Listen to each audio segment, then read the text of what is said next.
Steam Next Fest 2025 is stacked with indie demos. Here are some of the coolest ones that left me wanting more. Some of these may go away after the event's over, so be sure to check. Let's dive in. Imagine your band gets trapped in an endless concert for the literal Grim Reaper. That's Kill the Music, a rhythm action roguelite where you play as Roxy, a musician who fights death by channeling her band's ghostly instruments. It's like if Hades swapped swords for guitar solos, and honestly, I'm here for it. Your weapons attack automatically to the beat, but timing your button presses with the rhythm amps up your damage. Build a solo meter by killing enemies, then unleash over-the-top animations and screen-clearing effects. Between rounds, you'll pick upgrades, new instruments or passives that stack synergies. Here's the kicker, you got double the difficulty choices. First, pick your absurdity level, the overall challenge tier for your run. Then, after each stage, you choose rewards that tweak the next round's difficulty. Higher risk equals better loot, but good luck surviving a crowd of enemies while your drum solo blinds you with particle effects. A highlight for me is the soundtrack. Every track's an absolute banger, especially the title screen's hip-hop piano loop that's somehow both chill and hype. The art style's got this grungy sketchbook charm, like someone animated their band's tour diary.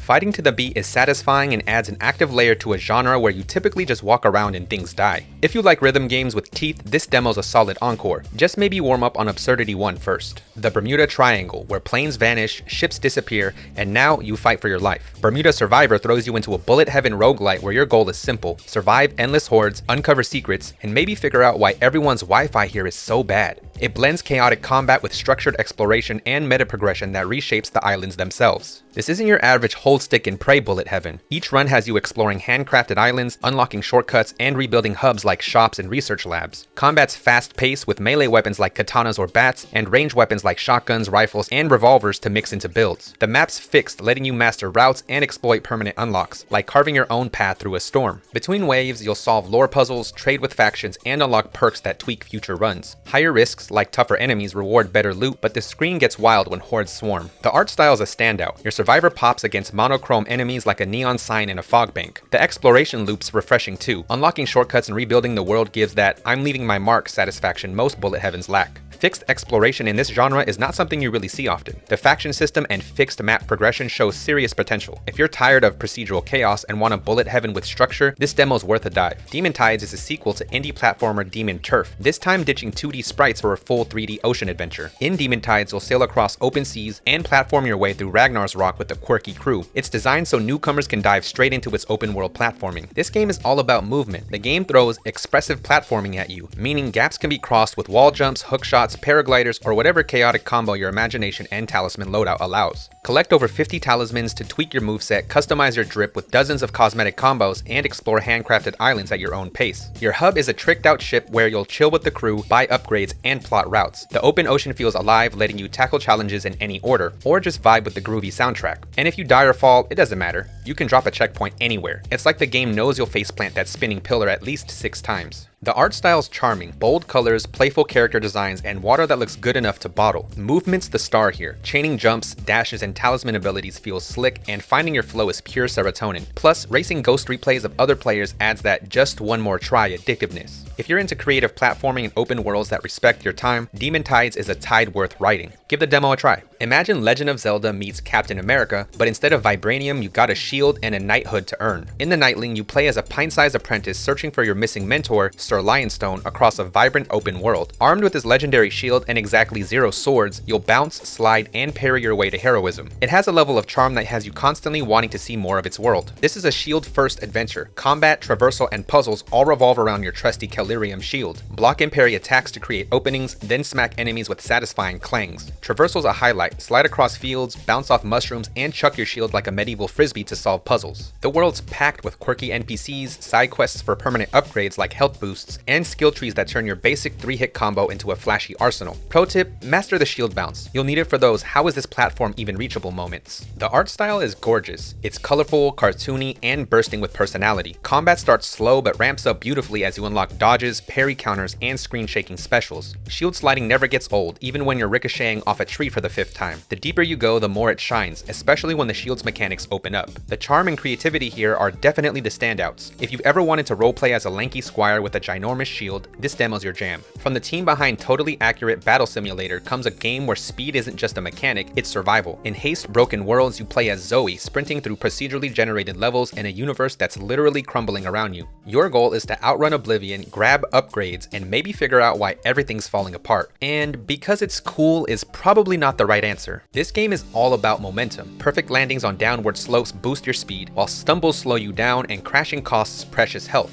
Each run sends you down branching paths with shops, rest stops, and random events that can bless or curse your build. Collect passive items and active abilities to tailor your playstyle, and survive 10 shards or gauntlets of increasingly chaotic levels. The grading system rewards clean runs with more currency for upgrades, and boss fights shake up the formula with unique mechanics like exploding missiles. Just don't get too attached to the scenery, it'll disintegrate mid-stride. Haste nails the adrenaline of pure speed. Chaining perfect landings into boosts feels like mainlighting caffeine, and the procedural levels keeps runs fresh. The art style is a standout too, vivid biomes that pop even as they collapse, and the character designs that ooze personality. Also, the soundtrack's a banger. Shout out to the lo-fi hip-hop shop track, full of electronic beats and drum and bass. If you've ever wanted to outrun entropy while vibing to a soundtrack, this demo's a sprint worth taking. A sequel to Lost in Random The Eternal Die is a roguelite action RPG that follows Queen Alexandra, a fallen ruler seeking vengeance in a decaying, surreal realm. Armed with a sentient die named Fortune, she battles grotesque foes and unravels a curse binding her to a looping nightmare. The game blends tactical combat, dice-driven mechanics, and a hauntingly whimsical world dripping with gothic charm. Fast-paced combat merges real-time swordplay with strategic dice rolls. Wield 4 weapons, each with unique movesets, and combine 100+ relics and card-based abilities to craft builds. Fortune, your die companion, deals damage based on rolls, and later upgrades let you tweak its effects. Between battles, slot relics into a grid. Matching 3 of the same color unlocks bonuses, a puzzle-like system that rewards planning. Runs end in permadeath, but you return to a hub to upgrade gear, accept quests, and dive into procedurally generated biomes. Each attempt reveals more of the story's branching endings. The combat is slick, fluid movement, responsive dodges, and weapon combos that feel weighty yet effortless. The art style shines with its Tim Burton meets gothic fairy tale aesthetic, and the voice acting elevates every character. The relic system is deep and complex, with slotting relics on the dice board being an interesting mechanic. If the full game expands on build variety and biome diversity, this could be a roguelite standout. Just don't blame me when you're obsessing over relic synergies at 2 AM. In Neon Spellstorm, you're a wizard racing through a low-tech cyberpunk realm where the neon path beneath you crumbles as you sprint forward. Survive waves of enemies, reshape destructible terrain with spells, and unlock upgrades to outpace the collapsing world. Think of it as a roguelite where hesitation isn't just punished, it's erased.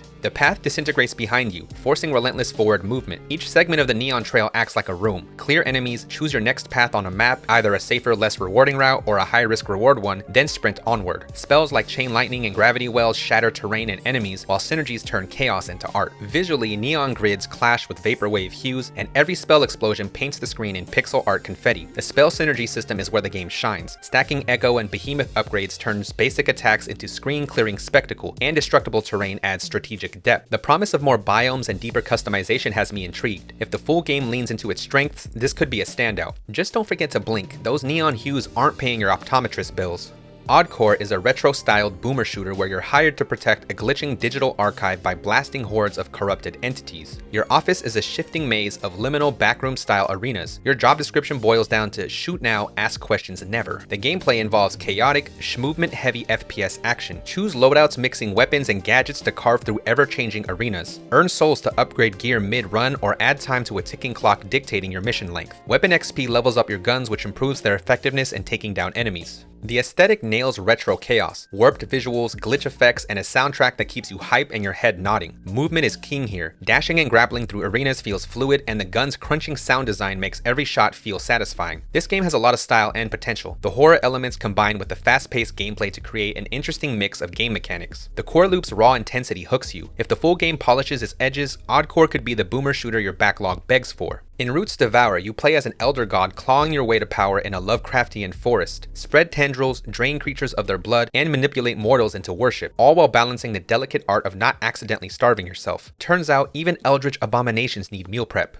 This is strategic horror. Deploy routes across regions to siphon blood, your lifeline. Open randomized card packs to place obstacles, upgrades, or hazards on the map, then optimize paths to maximize your harvest. Invest blood into a talent tree for mutations like faster spread or passive regeneration. Every run reshapes the forest, demanding new tactics to avoid withering into oblivion. The art style oozes dread, inky blacks, blood red accents, and a soundtrack that hums like a cursed lullaby. Planning route paths is satisfying, blending puzzle-like precision with the chaos of card RNG. Finding the optimal path can be challenging. Once it clicks though, orchestrating your dominion hits that sweet spot between sinister and strategic. If you've ever wanted to roleplay as a hungry cosmic weed with godly ambitions, this demo's roots run deep.